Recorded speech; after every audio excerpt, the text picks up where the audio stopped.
Hello বন্ধুরা, আজকে আবারও একবার চলে এসেছি একটি নতুন ভিডিও নিয়ে। আজকের আয়োজনে আমরা বিখ্যাত বাংলা সিরিয়াল অভিনেত্রী পল্লবী দের জীবন কাহিনী সম্বন্ধে জানব। চলো তাহলে ভিডিওটা শুরু করি। পল্লবী দে ইনি একজন ভারতীয় অভিনেত্রী ছিলেন। ইনি বাংলা চলচ্চিত্র শিল্পে কাজ করেছেন।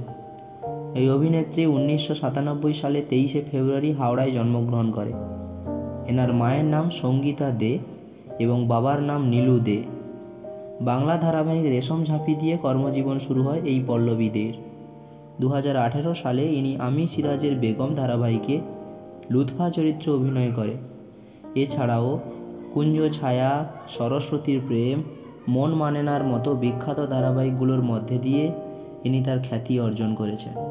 যাই হোক, এই বিখ্যাত অভিনেত্রী পল্লবী দের মৃত্যু হয়েছে 2022 সালের 15ই মে। ভিডিও ভালো লাগলে সবাই একটা লাইক করে দাও।